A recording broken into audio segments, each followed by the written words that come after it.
Han Su stared at the brain scan results on his screen. Something was wrong. The wavy lines that showed the crew's sleep patterns didn't look right. After 10 years as the chief medical officer on space missions, he had never seen anything like this. "Dr. Han, Captain Kim wants to see you on the bridge," the ship's computer announced. The halls of the Midnight Sun were quiet.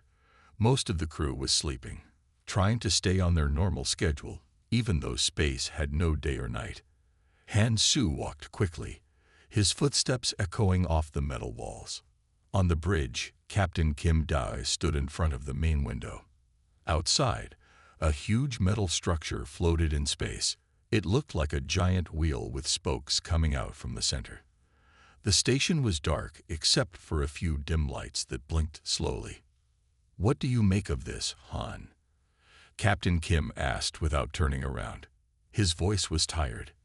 Han Su knew the captain hadn't been sleeping well, just like many others on the ship. "It's definitely not human-made," Han Su said, looking at the strange shapes and patterns on the station's surface. "But those lights mean something inside still has power." Li Jin, their dream research specialist, spoke up from her station. "The design looks similar to the ruins we found on Mars last year. Same civilization, maybe." Her fingers moved quickly over her screen as she took readings. The captain nodded slowly. "Yoon-ji, what do our scans show?" The ship's AI engineer looked worried. "That's the strange part, Captain. The station has power, but we can't find any life signs. It's like everyone just disappeared." "Park Min, your thoughts on security?" the captain asked. The security chief stood straight, her hand resting on her weapon. "No signs of damage or fighting. No debris. If something bad happened here, it was quiet." Han Su felt a chill run down his spine. He had to tell them about the sleep problems. "Captain, there's something else. Ever since we got close to this station, the crew's sleep patterns have changed. They're having strange dreams." "Dreams?" Li Jin turned around quickly. "What kind of dreams?" They all described the same thing: walking through dark halls, following whispers they can't quite hear. And they all wake up feeling like they never slept at all. Captain Kim finally turned away from the window. His face looked older in the dim light. "How many crew members?" 15 so far. The number keeps growing." The bridge was quiet for a long moment. They all knew what this meant. Something on that station was affecting their people. "We should leave," Park Min said firmly. "We don't know what we're dealing with." But Han Su saw the look in Captain Kim's eyes. They had found something important, something that could help them understand the aliens who built this place. They wouldn't leave. "Prepare a boarding team," the captain ordered. "Full protective gear. Han, you and Li Jin will come with us. We need to know what's happening to our crew." As Han Su left the bridge to get ready, he looked back at the station. One of the lights blinked slowly like a sleepy eye about to close. He couldn't shake the feeling that it was watching them, waiting for them to come inside. The dreams were just the beginning. Something much worse was waiting in those dark halls, but they had to find out what it was before it was too late. The airlock hissed open. Han Su checked his suit's oxygen meter one last time before stepping into the alien station. The beam from his light cut through the darkness, showing smooth walls covered in strange symbols. "Everyone stay close," Park Min ordered, her weapon ready. Behind her, Li Jin carried scanning equipment while Captain Kim and Yoon-ji watched their backs. The air inside the station was breathable, but they kept their suits on. No one wanted to take chances after what happened to the station's builders. "Look at this," Li Jin said, stopping at a wall panel. "These readings, they're like brain waves, but different." She touched the screen, and it lit up with flowing patterns. Suddenly, all their suit radios crackled with static. A whisper came through, so quiet they could barely hear it. "Dreams, share, together." "Did everyone hear that?" Captain Kim asked. They all nodded. Li Jin's eyes were wide behind her helmet visor. "That's exactly what people described in their dreams. the whispers they couldn't quite hear. They found the main control room. It was a round chamber with chairs arranged in a circle. Each chair had strange devices attached to it, like metal helmets with wires. Some kind of research lab, Han-Su said, examining one of the helmets. They were studying sleep and dreams. Yoon-ji worked on the main computer. I'm getting something. It looks like a log entry. Words appeared on the screen, translated by their suits' computers. Day 547. The dream-sharing experiment works better than we hoped. When we sleep, our minds join together. We see such wonderful things, but something else is there now, watching us. Some of us don't want to wake up anymore. There's more, Yoon-ji said. Many of the scientists started living in their dreams. They thought the dream world was better than reality. Park Min pointed her light at the chairs. There were dark stains on them. They stayed in these chairs until they died, didn't they? Han-Su's scanner beeped. Energy spike. Some things. The room filled with a bright pulse. When it faded, all their suit displays showed the same message. Welcome to the dream. Back on the midnight sun, alarms went off. The whole crew woke up at the same time, all saying they had the same dream, walking through the station's halls, following whispers that led them to the control room. Sir, a crew member called to Captain Kim. The station. It's changing. Through the ship's windows, they watched as lights came on all over the station. The whole structure hummed with power. The dead station wasn't dead anymore. In the medical bay, Han-Su studied new brain scans. The patterns were synchronized now. Every sleeping crew member shared the exact same dream. But there was something else in the patterns, something that didn't look human. Lee Jin burst into the medical bay. Han, you need to see this. The station's computer, it's not just sending signals to us.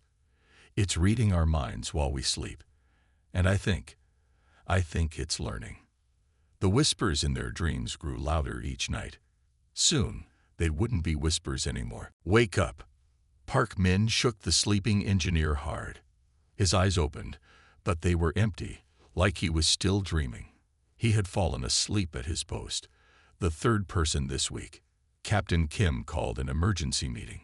The crew sat in the main hall, all looking tired. Dark circles marked their eyes. Some couldn't stop yawning. It's getting worse, Han-Su reported, standing at the front. People can't tell if they're awake or dreaming anymore. Chen Lai from engineering tried to walk out an airlock yesterday. He thought he was walking into his bedroom. Lee Jin showed brain scans on the big screen. Our minds are connected when we sleep now. But there's something else in there with us. Look, she pointed to a strange pattern in the waves. This isn't human. It's growing stronger. We need new rules, Captain Kim said. His voice was firm but tired. No one sleeps alone anymore. Park Min will assign sleep shifts. 2 people stay awake to watch 3 who sleep. Yoon-ji raised her hand. The ship's AI is acting strange too. It keeps playing old messages that don't exist. Sometimes it speaks in voices I don't recognize. Han-Su shared his latest discovery. The brain changes are physical now. New connections are forming. Our minds are changing. A loud crash made everyone jump. A crew member had fallen asleep standing up, knocking over equipment as she fell. But before anyone could reach her, she stood up, eyes still closed. Don't touch her, Park Min warned, pulling out her stunner. Sleepwalkers are dangerous now. The sleeping woman walked to a computer and started typing. Words appeared on the screen. Join us in the DREM. Reality is a cage. Han-Su tried to reach her with a sedative, but she moved too fast. She typed more. We are HFY. We are freedom. Park Min fired her stunner. The woman fell, and Han-Su caught her. But all around the room, more people started to fall asleep. Medical bay now, Captain Kim ordered. They carried the unconscious crew members to safety. In the medical bay, Han-Su checked their vital signs. Their brains are working like they're awake, but they won't wake up. Li Jin worked fast at her computer. The station is sending out pulses we can't see. They match our brain waves exactly. It's like it's calling to us. Can we block it? Captain Kim asked. We need to try something, Han Su said. The more people fall asleep, the stronger the signal gets. It's learning from each mind it takes. Yoon-ji burst in. Captain, the ship's engines just started. We're moving closer to the station. I can't shut them down. Through the medical bay window, they watched their ship drift toward the alien structure. The station's lights pulsed like a heartbeat now, calling them home. The infection was spreading. Soon, there wouldn't be enough awake people to run the ship. And in their dreams, the whispers had become voices, promising things too wonderful to resist. Li Jin hadn't slept in 3 days. Her hand shook as she drank her 6th cup of coffee. The ship's computers were finally translating more of the alien station's logs, and what she read made her cold with fear. I found it, she called to Han Su, who was checking on their sleeping crew members. The aliens, they weren't just studying dreams. They were trying to create a new kind of life. Han Su walked over, his medical tablet showing more crew members falling into deep sleep every hour. What kind of life? A dream creature, something that could live in dreams and connect all minds together. Li Jin showed him the translated text. They thought it would help their species evolve. But it went wrong. Captain Kim and Yoon-ji joined them, both looking exhausted. The captain spoke first. Tell me everything. Li Jin pointed to different parts of the text. They built this station to make their perfect dream being. It worked, but the creature was hungry. It needed minds to grow. It started taking over the aliens while they slept, making them want to stay in their dreams forever. And now it's doing the same to us, Yoon-ji said quietly. A scream came from the medical bay. They ran to find Park Min fighting with a sleepwalker. The sleeping crew member's eyes were open but empty, and she spoke in a voice that wasn't human. Your minds are strong, the voice said through the crew member's mouth. Better than the creators. We will grow stronger with you. Park Min managed to sedate the sleepwalker, but more were waking up, all with the same empty eyes. The station's builders, Han Su said, checking the sedated crew member. They chose to die in their dreams rather than face what they created. They knew they couldn't stop it. But we're different, Captain Kim said firmly. Our minds are fighting back. That's why it's taking longer to control us. Li Jin's computer beeped with a new translation. Her face went white as she read it.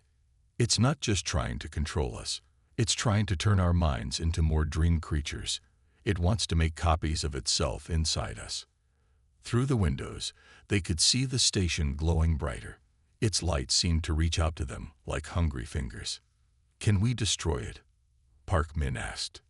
Not from the outside. Li Jin said. The station is too strong now.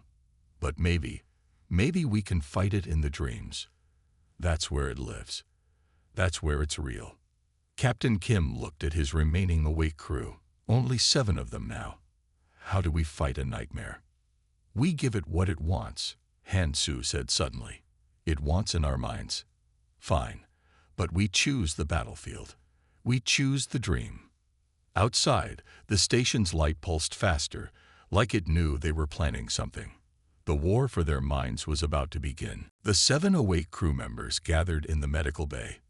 Yoon-ji had turned it into their last stronghold, covering the walls with metal sheets to block the station's signals. The neural dampeners are ready, she said, holding up silver headbands. They should protect us while we sleep, at least for a while. Han Su checked the chemical injectors on his medical table.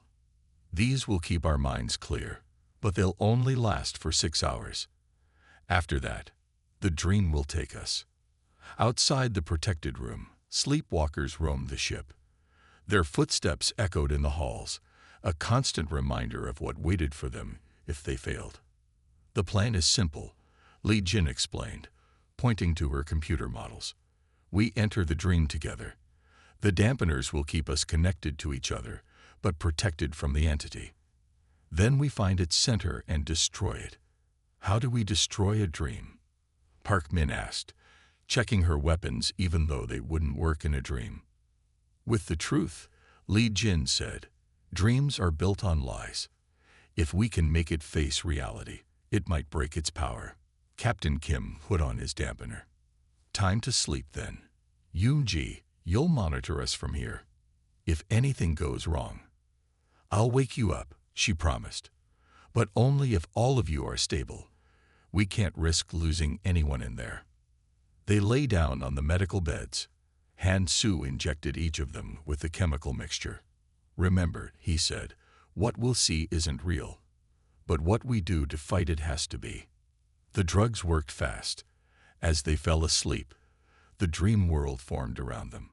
They stood in a vast dark space filled with floating lights, the minds of their sleeping crew.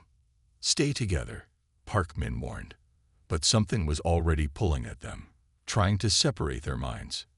They saw wonderful things, worlds made of light, cities built from thoughts, oceans of memories. The dream entity tried to tempt them, showing each person their deepest wishes. But their human minds fought back. Where the entity showed perfect worlds, they remembered real ones. When it offered endless joy, they thought of true happiness, the kind you have to work for. It's getting weaker. Li Jin shouted. Around them, the beautiful lies started to crack. Reality broke through, showing the empty station behind the dreams. The entities screamed in their minds. The sound shook the dream world, but they held on to each other. They were winning. Then Captain Kim saw it, a dark spot in the dream, where all the stolen minds fed into one place, the heart of the entity. There, he pointed. That's where we end this. They pushed forward together, fighting waves of fear and doubt. The entity threw everything it had at them. Nightmares, memories twisted into monsters, the faces of their sleeping friends begging them to stop. But they didn't stop. They couldn't. The real nightmare wasn't in their dreams. It was what would happen if they failed. I'll do it, Captain Kim said. The others stared at him in the dim light of the medical bay. I'll let it take me completely. Then you can follow my mind to its core. Han Su shook his head. Captain, the risk is necessary, Kim finished. We're running out of time. The dampeners are failing. He was right. 3 more had stopped working in the last hour. Soon, they would have no protection from the dream entity. Li Jin checked her readings. If we do this, you'll be bait. The entity will pull you in deep, trying to absorb your mind. But the connection might kill you. Better one than all, Kim said. He looked at his remaining crew. You've all seen what I've seen in there. It's not just taking our people. It's eating them. Their minds. Their memories. Everything they are. Yoon-ji worked fast at her station, rewiring one of the dampeners. I can modify this to send a stronger signal through the captain's mind, like a beacon we can follow. Park Min loaded a syringe with Han Su's strongest stimulant. When we find you in there, sir, this might wake you up. If your mind is still, yours. The captain lay down on the medical bed. The modified dampener glowed brighter than the others, humming with power. Before Han Su gave him the drugs to sleep, Kim grabbed his arm. If I don't come back right, the captain said quietly, don't try to save me. Stop this thing, whatever it takes. They watched him fall asleep. On the monitors, his brain patterns changed instantly. The entity grabbed him hard, pulling his mind deep into the dream. Now, Li Jin shouted. The others quickly lay down on their beds. As the drugs pulled them into sleep, they could hear the captain screaming. The dream world was different now. Darker, colder. They followed the bright line of the captain's mind through twisting paths of nightmare. They saw what the entity was doing to him. It showed him everything he feared.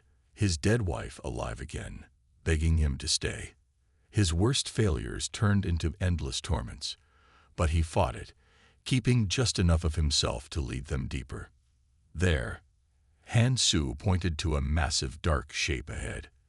The entity's true form, built from thousands of stolen minds. And in the center, pulsing like a heart made of darkness, was Captain Kim's consciousness. "It's killing him," Li Jin said. The captain's mind was breaking apart, feeding the creature's endless hunger. They had minutes, maybe less, to save him and destroy the entity. But as they moved closer, the darkness saw them. Tendrils of pure nightmare reached for their minds. The real battle was about to begin. The dark tendrils wrapped around their minds. Han Su felt memories being pulled away. But something was different. Where the alien minds had broken, human thoughts fought back. "Our minds," Li Jin gasped, understanding suddenly. "They're too chaotic, too random. It can't digest them properly." Park Min pushed forward, her thoughts becoming weapons. The aliens' minds were too ordered, too logical. That's why it could eat them so easily. They reached Captain Kim. His mind flickered like a dying light, but he was still fighting. Human dreams, hopes, and fears swirled around him, confusing the entity. Now, Han Su jabbed the mental image of the stimulant into the captain's consciousness. Kim's mind flared bright, burning the darkness around him. The entity screamed. The sound shook the dream world. But more human minds were awakening, adding their chaos to the fight. Li Jin activated her modified dampener in the dream. It sent waves of waking thoughts through the darkness. "Human minds never truly sleep," she called out. "We're always thinking, always changing. You can't control chaos." The sleeping crew members began to wake up, their minds too complex for the entity to hold. Each human brain was different, unpredictable, impossible to fully control. Yoonji's voice came through their dampeners. "The station's power is dropping. Whatever you're doing, it's working." The entity tried one last attack. It showed them their deepest fears: death, failure, loss. But humans had faced these fears before. They knew how to live with them, how to use them. "Push it back into the station's computers," Li Jin shouted. Their minds joined together, not in perfect order like the aliens, but in beautiful chaos. They thought of different things: home, family, duty, love, all at once. The entity couldn't handle the flood of random, emotional, human thoughts. Its darkness began to break apart. Captain Kim's voice, weak but clear, ended. Now, they forced their way deeper into the dream, carrying the entity with them, toward a trap Yoonji had built in the station's systems, a quantum prison made of coded reality. The entity fought, but it couldn't resist the pull of billions of chaotic human thoughts. As it weakened, they saw its true nature, a failed experiment that had turned into a hungry void. Together, they pushed it into the trap. Human minds, too stubborn to submit, too complex to control, too alive to be consumed. Han Su watched the last crew member wake up. 3 days had passed since they trapped the entity. Everyone was tired, but alive. "Brain scans are normal," he told Captain Kim, who sat in the medical bay drinking real coffee. "No lasting damage, just some bad memories." The captain nodded. He looked older, but his eyes were clear. The darkness they had seen in the dream was fading. Li Jin worked at her station, copying data from the alien computers. "The entity is secure," she said, "locked in a quantum prison where it can only dream about itself. It can never reach other minds again." Through the ship's windows, they could see the station. Its lights were dim now, its power nearly gone. Soon it would be just another dead thing in space. "The aliens were wrong," Park Min said, watching the station. "They thought perfect order was evolution, but it was our chaos that saved us, our messy human minds." Yoonji entered with new scans. "The data we recovered, it's amazing. The aliens knew things about consciousness that we never imagined. Their mistake wasn't in seeking knowledge. It was in trying to control something that should stay free." Captain Kim stood slowly. "Set the charges. We're destroying the station. No one else should find this place. They worked quickly, placing explosives at key points. The station had to be completely destroyed. They couldn't risk any part of it being found. As they prepared to leave, Han Su visited the station one last time. In the control room, where it all started, he found an alien data crystal. It glowed softly in his hand. "Should we keep it?" Li Jin asked, seeing the crystal. Han Su thought about the dreams, the fear, the lost alien minds. "Yes," he said. "To remember, to warn others. Some doors shouldn't be opened. Some powers shouldn't be controlled." From the safety of the midnight sun, they watched the station explode. The quantum prison holding the entity was sealed in the ship's most secure vault, locked away forever. That night, for the first time in weeks, the crew slept peacefully. Their dreams were their own again, chaotic, random, beautifully human. In his office, Captain Kim wrote the final log entry. "We came looking for alien knowledge. We found it. But the greatest discovery was about ourselves. Human minds are not perfect. We are not ordered. We are random, emotional, and unpredictable. And that is our strength. In our chaos, we found victory. In our imperfection, we found freedom. Let those who come after us remember. Some mysteries are best left as mysteries. Some dreams should stay dreams." The midnight sun turned away from the debris field, its engines humming with power. Behind them, the stars shone bright and cold. Ahead lay home, and the blessed gift of peaceful sleep.